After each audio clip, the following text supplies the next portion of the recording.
네, 꽉 막혀있던 의정 갈등 조금씩 변화의 기류가 감지되고 있는데요. 의료계 강경파였던 박단 전공의 대표가 사퇴를 했고요. 새 지도부가 들어섰다고 합니다. 며칠 전에는 박주민 의원 등이 관련자들을 만난 적도 있었는데요. 국회 보건복지위원장을 맡고 있는 박주민 더불어민주당 의원 연결해서 관련 이야기 좀 나눠보도록 하겠습니다. 나와 계시죠? 네, 안녕하세요. 예. 네. 그 화요일 밤에 네. 김영호 교육위원장과 함께 일부 의대생과 사직 전공의들을 만났다고 들었어요. 네. 2시간 넘게 만났다고 들었는데 어떻게 좀 깊숙한 이야기가 좀 진행이 된 겁니까? 사실 뭐 계속 대선 때조차도 저는 이제 의료계에 계신 분들을 지속적으로 만나왔고요. 네. 그래서 그런 만남 자체가 뭐 완전히 새롭거나 또는 전에 없었던 일을 했던 건 아닙니다. 다만 네. 그날 오신 분들은 이제 그동안 제가 만나왔던 단체들의 대표격과는 좀 다른 분들이셨고 또 이분들이 나름 본인들과 얘기하는 분들의 내용을 아주 구체적으로 좀 정리를 해서 예. 제안 형태로 들고 오신 점 이런 부분들이 좀 차이가 있었습니다. 어떤 제안이 있었습니까, 그러면? 제가 지금 이 제안 부분을 구체적으로 알리진 않기로 좀 약속을 했기 때문에 그래요? 말씀을 드리기는 어려운데 아까 말씀드렸던 것처럼 본인들 그리고 그 주변에 있는 분들이 그동안 논의했던 내용을 정리한 것으로 네. 구체성이라든지 이런 부분에 있어서는 상당히 높은 수준의 것들을 좀 들고 왔다. 이런 점은 말씀드리겠습니다. 그러면 질문을 바꾸겠습니다. 그럼 그 조건을 정부 여당 입장에서는 충분히 받을 만한 조건이었습니까? 제가 이제 그분들하고도 말씀드리면서 분명히 말씀드렸습니다. 이제 여러 가지 이야기들이 의료계에서도 나오고 있고, 네. 그렇기 때문에 이제 여러분들의 이야기만이 의료계 전체를 대변한다거나 또는 전공이나 의대생들 이야기를 전체적으로 대변한다고 보기는 어려운 부분이 있다. 그건 본인들도 인정하고요. 네네네. 두 번째 이제 그런 내용을 가지고 그럼 뭔가 얘기를 하려면 두 가지 절차가 필요한데 하나는 우리 당과 우리 정부를 설득하는 과정이 하나 있어야 되겠죠. 네. 두 번째는 아까 말씀드렸던 대로 그 안이 뭐 의료계 또는 뭐 전공이나 의대생 전반적인 의견을 수렴해서 만들어진 부분으로서는 조금 부족한 부분이 있을 수 있기 때문에 또 의료계 내에서도 그런 내용을 가지고 대화하는 게 필요하다. 이렇게 말씀을 드렸습니다. 그래서 현재는 그런 작업들을 거치고 있는 과정이다. 이렇게 보시면 될 것 같습니다. 예. 어젯밤에 대한전공의협의회가 한성존 서울 아산병원 전공의 대표를 새 비대위원장으로 선출을 했어요. 네, 알고 있는 분입니다. 예. 그러니까 이분도 만나신 적이 있으십니까 혹시? 뭐 폭넓게 만나고 있기 때문에. 예. 네. 그러면 아무튼 지금 대표가 바뀌게 되는데 그러면 어떤 대화나 이런 데서 좀 새 국면이 열릴 수 있다고 그렇게 기대를 하십니까? 아무래도 이제 박단 그 위원장이 사퇴하고 새 비대위가 꾸려지는 부분은 내외부적 상황 변화에 기인한 것 아니겠습니까? 예, 그러겠죠.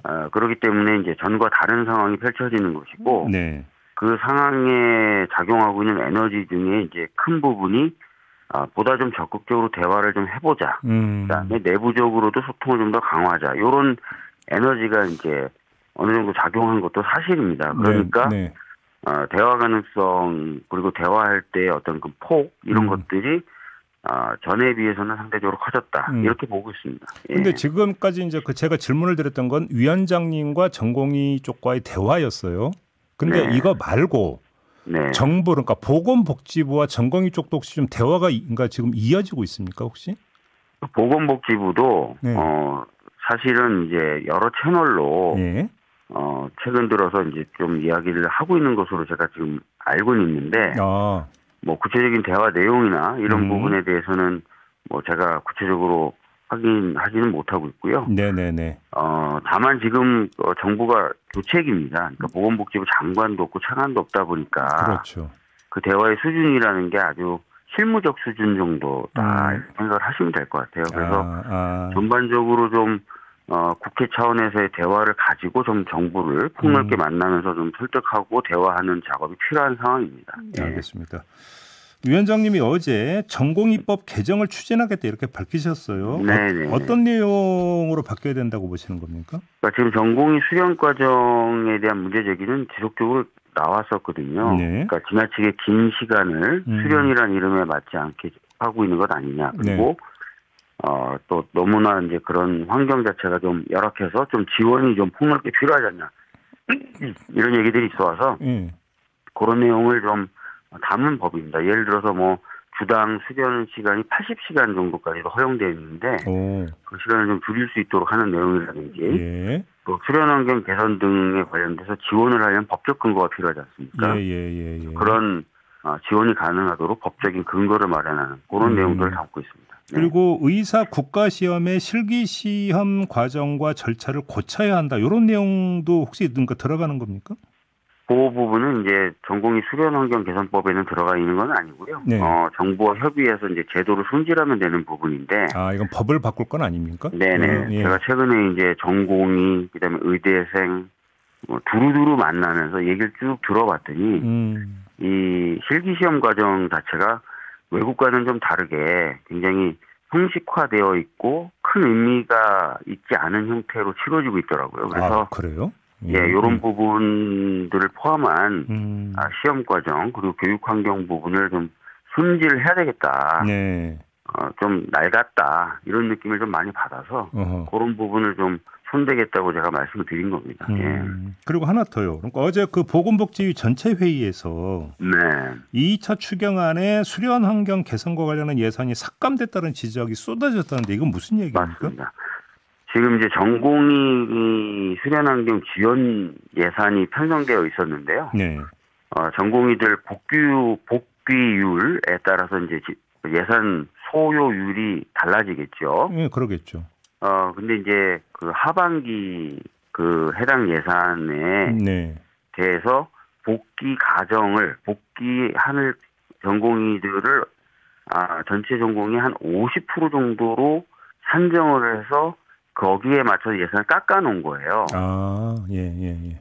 그런데 지금 방금까지도 말씀 나눈 것처럼 전에 없이 좀 대화의 분위기가 무르익고 있고, 실제로 이제 들어오겠다라고 얘기를 하는 전공의들이 늘어나고 있는 상황에서, 네. 이 예산을 깎는다는 게 이제 정무적, 정치적으로 반대 시그널을 주는 의미일 수도 있는 거지 않습니까?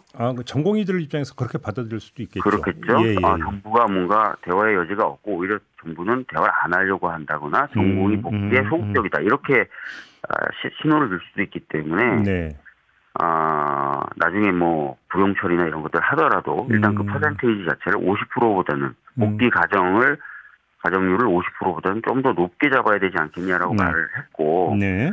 그런 내용이 이제 추경안 심사 과정에서 담기게 될 예정입니다. 그럼 이거는 여야 의견 일치입니까 혹시? 그렇습니다. 사실 어제 뭐 여당 의원들, 야당 의원들 또 야당에도 뭐 국민의힘뿐만 아니라 조국혁신당도 저희 보복이 소속이시거든요. 근데 뭐 조국혁신당, 국민의힘, 저희 더불어민주당 다 공히 지적한 문제입니다. 네. 그래요? 예, 알겠습니다. 네. 근데 지금 그 각도를 바꿔서 한번 이 질문을 드리고 싶은데요. 자, 전공의들이 네. 사직 전공의들이 네. 그냥 그 의결을 해요. 우리 전원 복귀하겠다. 한번 이렇게 가정을 해보죠. 네네. 그러면 병원은 지금 이들을 다 받아들일 수 있는 겁니까? 그러니까 들어올 때, 그러니까 예를 들어 의대생이라든지 전공의가 들어오려면 들어올 수 있게 정지돼야 되는 게 하나 필요합니다. 첫 번째는. 그러겠죠. 그러니까 아마 이제 의대생이나 전공의가 얘기하는 조건 중에는 그 내용이 반드시 포함되어 있겠죠. 예. 두 번째는 이제 들어올 때도 본인들이 이제 그동안 안 들어오고 밖에 있었을 때 요구했던 사항 중에 적어도 이거는 돼야 된다는 목표적 또는 명문적 요구 조건들이 있는 거예요. 예. 근데 이제 첫 번째 말씀드렸던 들어올 수 있게 하는, 즉 허들을 낮춰서 현실적 물리적으로 들어올 수 있게 하는 작업들에 이제 방금 말씀하셨던 그런 것들이 좀 풀어져야 되는 부분으로 잡혀 있는 거죠. 그러니까 제가 좀 그 보충 질문을 드리면 1년 넘는 기간 동안에 이런 과정이 있었기 때문에 병원 측에서도 자구책을 그동안 마련을 해왔고 맞습니다. 전공의들이 없는 상태에서 병원이 돌아가게 시스템도 바꾸고 이렇게 하지 않았겠습니까? 네. 그러면 병원 입장에서는 예를 들어서 이전에 우리 병원에 10명의 전공의가 있었는데 지금은 5명만 있으면 된다. 10명 다 안 돌아도 된다. 이럴 수도 있는 거잖아요. 맞습니다. 그래서 요런 저희들이 좀 고민도 좀 하고 있는데요. 예. 의대생의 경우에는 시간적으로도 여유가 별로 없습니다. 7월 중에는 뭔가 가부간의 결정을 내려야 됩니다. 그래서 네. 그리고 의대생이 들어올 때는 필요한 어떤 전제 조건이나 이런 부분이 전공이 지금 말씀하셨던 그런 병원과의 관계라든지 이런 부분보다 훨씬 좀 간이한 게 사실이에요. 그래서 의대생 부분을 좀 집중적으로 우선적으로 좀 의대생 복귀가 먼저다 만들어 보면 어떨까? 이건 제 아이디어입니다. 예, 아이디어고. 예. 그다음에 이제 전공의는 말씀하셨던 대로 뭐 좀 더 복잡합니다. 좀 더 복잡한데 반면에 시간이 조금 더 있어요. 있어요? 예. 네. 그래서 이 부분도 어느 정도 정지가 되면은 예. 병원 측이라든지 예. 그런 것하고 폭넓게 또 다시 한번 조건에 대해서 얘기하는 후반 작업 또는 전반의 후반 작업 이런 것들을 좀 해야 되는 상황입니다. 그러면 지금 의대생 전원 복귀 여지는 좀 있다고 보세요? 사실 이제 전원 복귀라는 부분에 대해서는 저희로서도 이제 알 수가 없는 게 네. 아까도 말씀드렸던 대로 각 그 영역이죠. 이제 뭐 의대생 뭐 전공의 영역별로도 목소리가 굉장히 다양하고요. 예. 또 하나하나 개별적인 상황이 다 달라요. 예를 들어서 뭐 의대생 중에서도 나는 조금 다른 과로 또는 다른 대학으로 가려고 마음을 먹고 계신 분들도 있고 전공의 분들도 뭐 그런 분들이 계세요. 난 이미 다른 직역에 직장을 구했다라니. 그러면 사실 그런 분들은 여러 가지 제도적인 장치가 마련된다 하더라도 안 들어오시겠죠. 그러겠네요. 예. 알겠습니다. 참 짚어야 될 게 여러 가지가 있네요. 알겠습니다. 힘들어요. 오늘은 큰 틀에 대해서만 좀 그려보는 시간으로 좀 만족해야 될 것 같습니다. 고맙습니다, 네. 의원님. 네. 국회 보건복지위원장을 맡고 있는 박주민 더불어민주당 의원이었습니다.